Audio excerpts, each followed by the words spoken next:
नमस्कार साथियों, जय हिंद।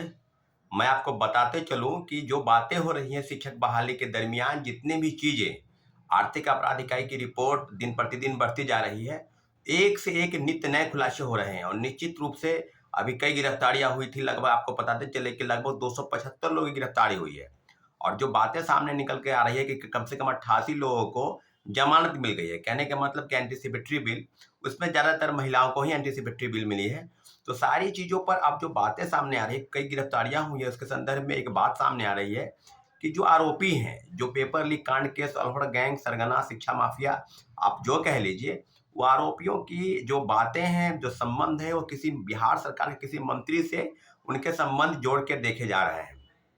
जाहिर सी बात है कि बीपीएससी ट्री यानी तीसरे फेज की बहाली की जो प्रक्रिया है, उसके संदर्भ में लगभग आप सारी चीजें बिल्कुल साफ हो गई है कि मामला जो है वो कहीं ना कहीं बीपीएससी के अंदर, यानी बीपीएससी के अधिकारियों और कर्मचारियों की मिली भगत के कारण ही सारे पेपर लीक कांड हुए। और जो चीजें सामने आ रही है उभर के, वो कि क्या बीपीएससी ने अपनी चीजों को ढकने के लिए पहले बार में एक सिरे से इस मामले को सीधे सीधे तौर पर खारिज कर दिया था। और अब जो बातें हुए हैं कि टीआरई 1 से लेकर टीआरई 2 तक जो प्रिंटिंग प्रेस का मामला है, जो क्वेश्चन पेपर छपने से पहले, क्यूआर कोड लगने से पहले सॉल्वर गैंग के पास, शिक्षा माफियाओं के पास चले जाना, तो बिल्कुल अब क्लियर हो चुका है कि सारे मामलों की तहकीकात की जाए।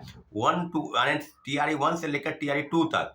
हम लोग तो पहले से ही कह रहे थे कि जो कई मामले हैं जिसको लेकर बिल्कुल वीडियो के माध्यम से ये पता चल रहा था कि बहुत सारे लोगों का रोल नंबर एक जैसा हो गया, मतलब सीरियल वाइज आ गया। कई मामलों में देखा गया कि सीटेट फेल, एसटीटी फेल, कई चीजों के प्रमाणित तौर पर खुद प्रेस के सामने लोग आ रहे थे। और कई वीडियो फुटेज देखने के बाद ये पता चल रहा था कि कई ऐसे बीपीएससी शिक्षक बन गए जिनको एबीसीडी का ज्ञान नहीं है, किन्हीं को गृह मंत्री पता नहीं है, राज्य का देश के सीजीआई कौन है वो पता नहीं है, आदि आदि सब चीजें बिल्कुल अब बिल्कुल पानी की तरह साफ हो गया है मामला कि टीआरई 1 से लेकर टीआरई 2 तक पूर्व चेयरमैन बीपीएससी श्री अतुल प्रसाद जी की जो भूमिका है उसकी जांच होनी चाहिए। क्योंकि वो बोलते थे ना कि चांद पर जमीन खरीदने जैसा है, यानी कोई गड़बड़ी नहीं होगी। हम पूरी बहाली को पूरी निष्पक्षता के साथ, बिल्कुल ट्रांसपेरेंसी के साथ कराने जा रहे हैं। और बिल्कुल हम तो जितने भी बहाली कर रहे हैं सब में बिल्कुल पारदर्शिता होगी। तो क्या हो गया भाई, क्वेश्चन पेपर प्रिंटिंग प्रेस में छपने से पहले कोलकाता में जो छपने जा रहा था वो सरगनाओं के पास कैसे पहुंच गया? और जो चीजें टीआरई 2 के संदर्भ में कही जा रही है आर्थिक अपराध इकाई की रिपोर्ट के हवाले से, कि जो पेपर था, यानी जो आरा के सेंटर पर जो परीक्षा केंद्र बनाए गए पूरे आरा में, वो आपको बताते चले कि सिवान, छपरा और गोपालगंज 3 जिलों के जो शिक्षक अभ्यर्थी थे सभी का सेंटर आरा में बनाया गया और उसको रटवाया गया। उत्तर प्रदेश के कई जिलों में उनको प्रश्न पत्र मुहैया कराए गए, इलाहाबाद, कानपुर, लखनऊ, बनारस, और वहां से उनको लाया गया रटवा कर। जैसा कि तीसरे फेज के बहाली में जो खेल चल रहा था और हजारीबाग से लगभग 300 लोगों की गिरफ्तारी हुई, तो सब क्लियर मामला हो गया है कि टीआरई 1 से लेकर टीआरई 2 तक बड़े पैमाने पर शिक्षक बहाली में घोटाले हुए। और बीपीएससी के पूर्व चेयरमैन अतुल प्रसाद जी के रहते हुए, तो अतुल प्रसाद जी की भूमिका क्या है, या उन मामलों में जितने भी अधिकारी हैं, कर्मचारी हैं, उनकी भूमिका क्या है? क्योंकि दर्जनों अधिकारियों के नाम बताए गए हैं सॉल्वर गैंग द्वारा। जो भी आरोपी है विशाल चौरसिया, उसके संदर्भ में अब काफी चीजें हो रही कि इस पेपर लीक कांड में, सिपाही पेपर लीक कांड में वही व्यक्ति था, उसको तुरंत 3 महीना में बेल मिल गया। फिर अब जो है वो पेपर लीक करने लगा, उड़ीसा में पेपर लीक किया, फिर बिहार में शिक्षक बहाली का पेपर लीक किया। टीआरई 1 से लेकर टीआरई 2 और आर्थिक अपराध इकाई को बिल्कुल खुली छूट मिलने चाहिए, क्योंकि ये पहली बार नहीं है। बिहार के सब परीक्षाओं में पेपर लीक हो गया और आर्थिक अपराध इकाई की रिपोर्ट सीधे तौर पर मंत्री द्वारा बयान दिया जाना, मुझे लगता है कि गैर जिम्मेवार बयान, कि कुछ नहीं हुआ है, बीपीएससी ने सिरे से खारिज कर दिया था।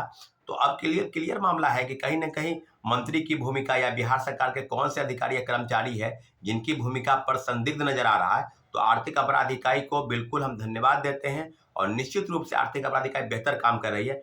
लेकिन बीपीएससी के पूर्व चेयरमैन और सदस्यों की भूमिका इस मामले की होनी चाहिए कि क्या उनके रहते हुए टीआरई 1 से लेकर टीआरई 2 तक जो बिहार में 2 लाख शिक्षकों की बहाली हुई वो किस तरफ जा रही थी। क्योंकि प्रश्न पत्र पहले ही मुहैया कराए जाना और 10 लाख, 12 लाख, 14 लाख रुपए देकर उन लोगों को बातें बताना, अब बिल्कुल मामला क्लियर हो चुका है कि सरकार की गंभीरता इस बात की तरफ नहीं है कि किसी प्रकार से किन्हीं लोगों को पैसा देकर नौकरी दिलवा देना है।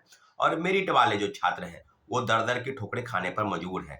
निश्चित रूप से सारे मामलों की जांच होनी चाहिए। मैं अपने वीडियो के माध्यम से माननीय मुख्यमंत्री जी से आग्रह करता हूं कि टीआरई 1 से लेकर टीआरई 2 तक सारे मामलों की जांच होनी चाहिए और तब ये जाके मामला खुलेगा कि आखिर सरगना कौन था, क्योंकि कई मामलों पर लीपापोती हो जाती है। मुख्य सरगना कौन है वो तार आगे तक नहीं जा पाते हैं, बिल्कुल वो सिमट कर छोटे छोटे लोगों के पास ही रह जाते हैं और मामला को रफा दफा कर दिया जाता है। सारे मामलों की जांच होनी चाहिए टीआरई 1 से लेकर टीआरई 2 तक। और टीआरई 3 में जो भंडाफोड़ हुआ है उसमें कितनी गिरफ्तारियां होंगी ये देखने वाली बात होगी, लेकिन इतना जरूर है कि सारे मामलों की तहकीकात होनी चाहिए 1 to 1। और जो भी गिरफ्तारियां होगी सबके लिए कठोर से कठोर नियम बनाए जाने की जरूरत है साथियों।